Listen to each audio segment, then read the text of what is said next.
What if you were allowed to just break it down?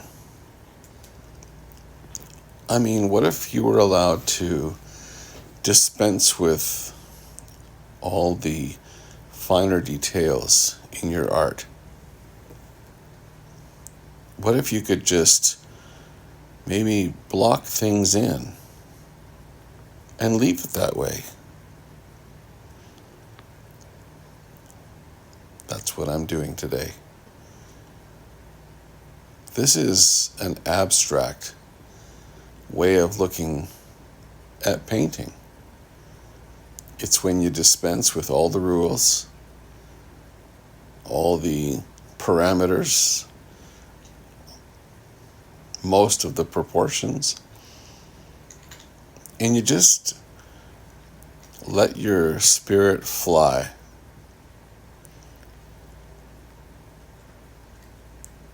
I enjoy that process so much. I've always enjoyed landscape painting. It's been my life. Probably always will be. But there's times when even an artist could use a little therapy. And therapy for me is just putting color on a surface any way that I feel like doing it. I suppose there are some rules. I mean, the colors have to relate to each other. Otherwise, there wouldn't be any harmony. But for me, this is a great way to use up paint. You know, sometimes when I finish a landscape painting that I've labored over and given particular concentration and focus to, and I'm happy with it, I post it on my website. I put it out on social media. I do all the things that artists do these days. Lord knows that's been a learning curve for me for the last 15 years. When I first came into oil painting in 2007 and 2008, after 35 years of painting watercolors,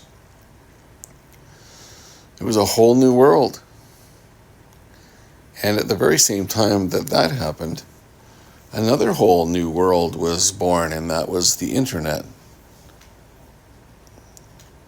We all had computers on our desks, but internet was something that was limited to the companies, to the businesses.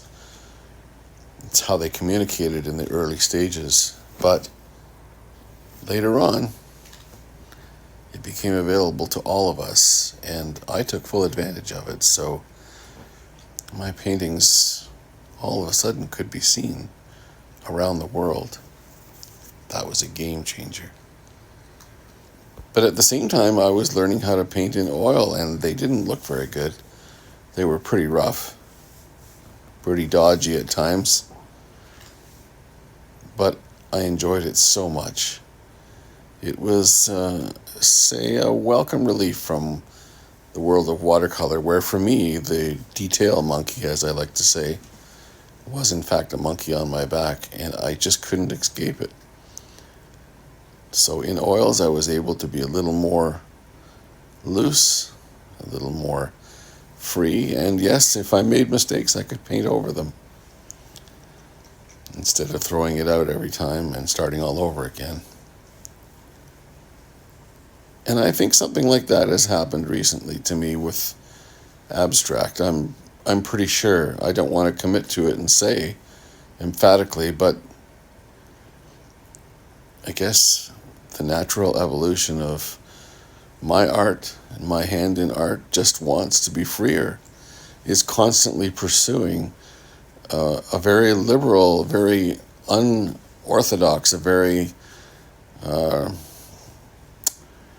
relaxed way of painting.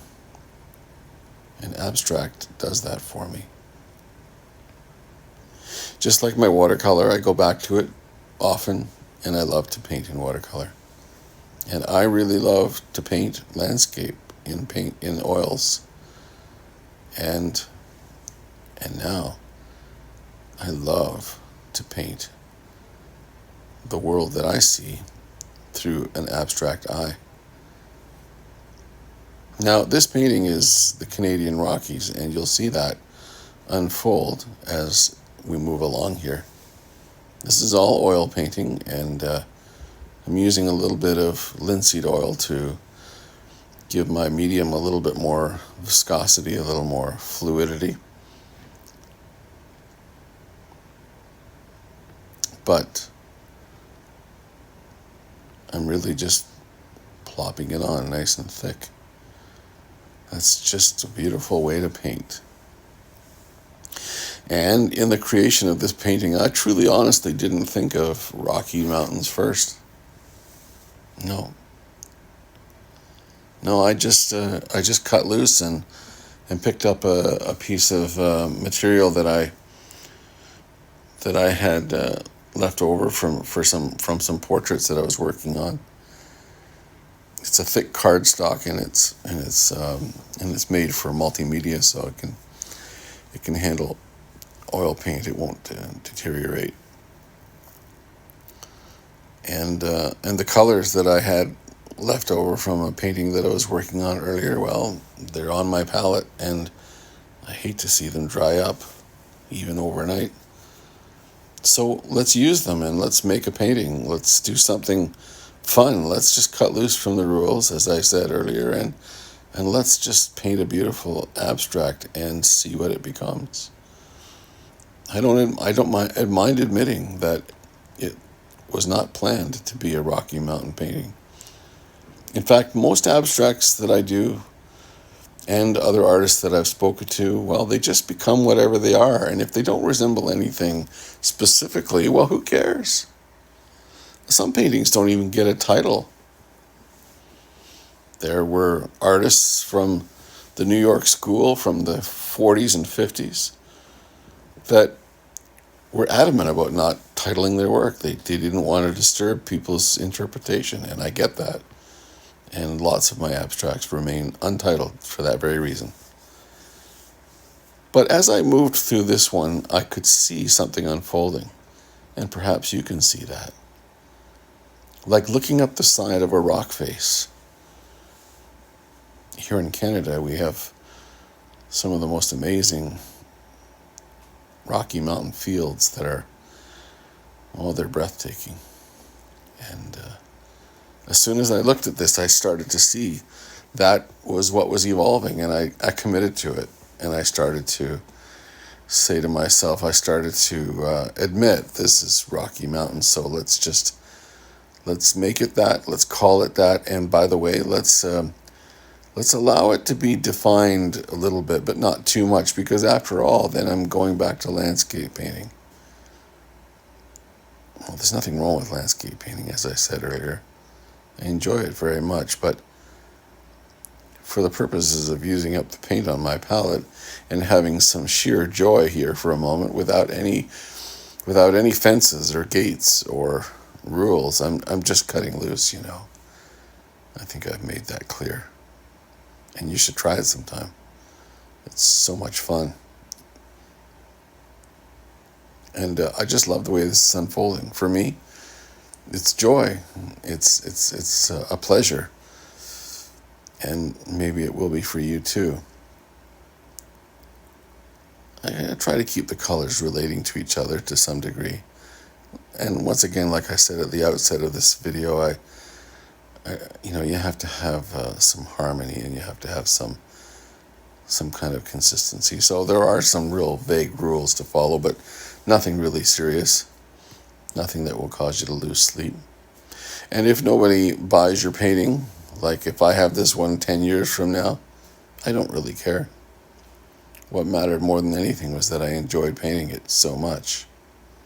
And don't forget to sign your work. There's my name, Robert McAfee, because you want people to know who did it.